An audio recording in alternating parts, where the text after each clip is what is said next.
Hi, I'm John Rittenhouse, And I'm Erica Rittenhouse. and we're a husband and wife team with the John Rittenhouse team.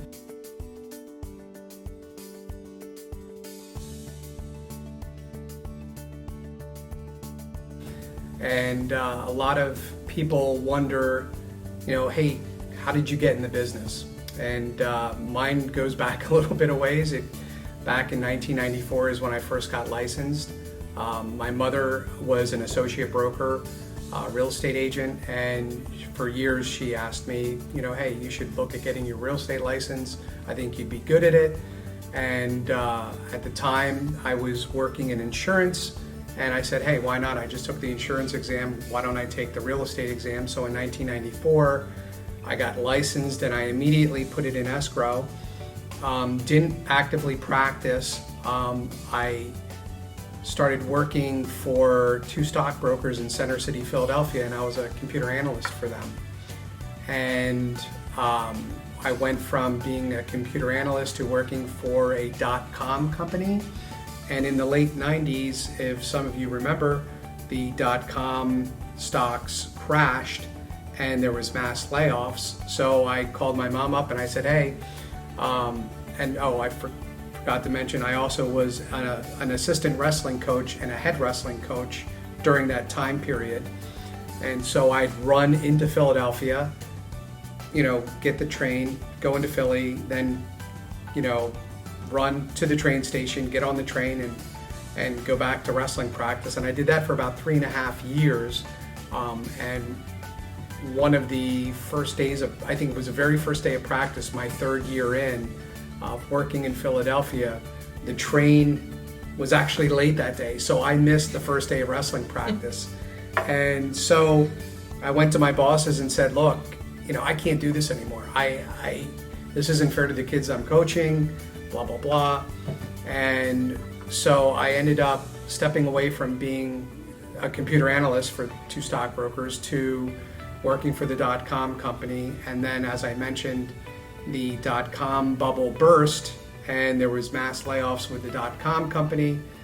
So I called my mother and said, how you wanted me to be, become a realtor and get my license, and what do you think about becoming a partner and forming a partnership? And it was really more by default than by design, because I had a lot of passion for coaching my wrestlers, building a program, and real estate allowed me a lot of flexibility that my previous jobs didn't allow. They were very rigid. I had to run here, I had to run there, and it was very stressful. And real estate basically let me build my schedule around what was important. And at that time, the late 90s, the real estate industry started taking off, and I really enjoyed it. I enjoyed the freedom, I enjoyed the flexibility, and I enjoyed the fact that, the harder I work, the more money I can make, where in a salaried position, that's not existing. And most importantly, it gave me the freedom and flexibility to coach wrestling, which was important, very, very important to me at the time. So that's essentially how I got into becoming a full-time realtor.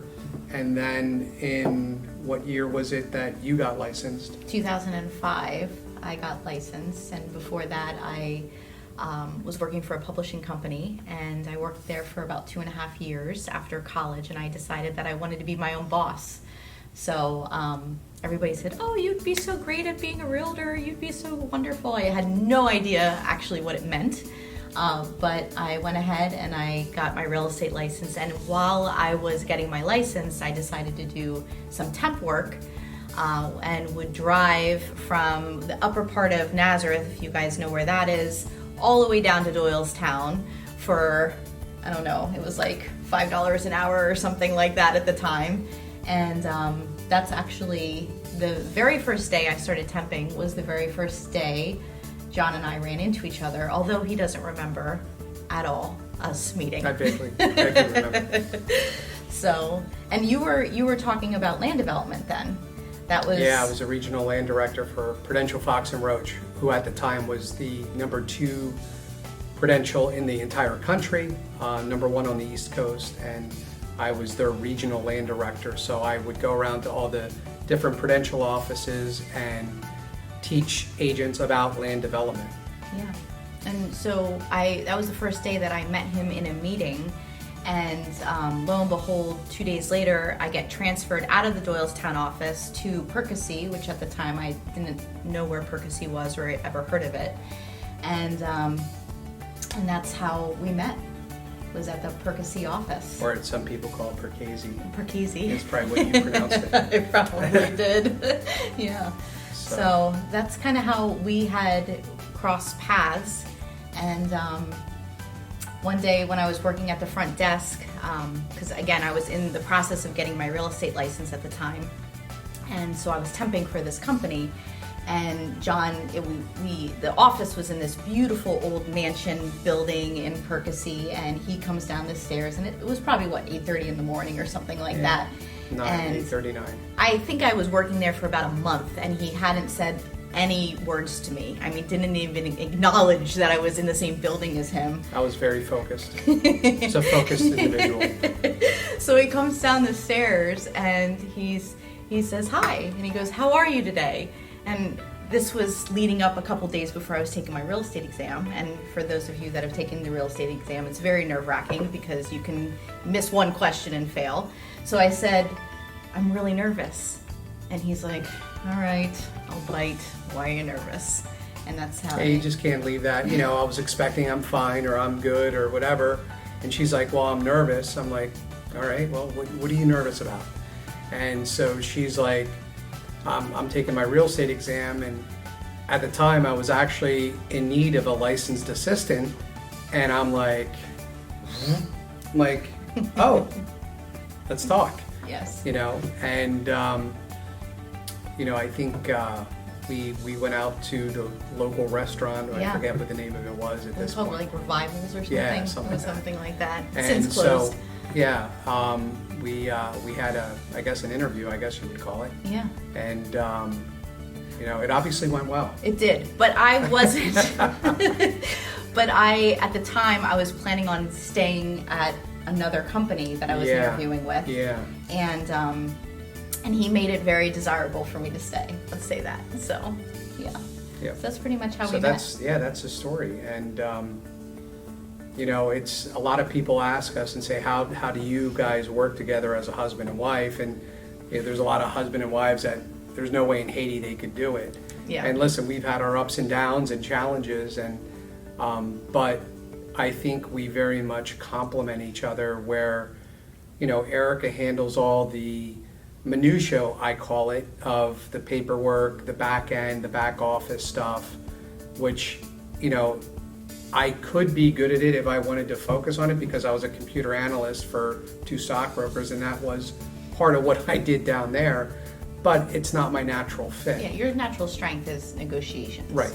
Absolutely. And those are the things I love to do. The competition, getting our buyers and sellers, they're helping them reach their goal of either selling their home for the highest amount of money, or buyers, especially in today's market, being so competitive. Let's get them in the number one position to win their bid. And so those are the things that I'm really good at and what I really like. And you're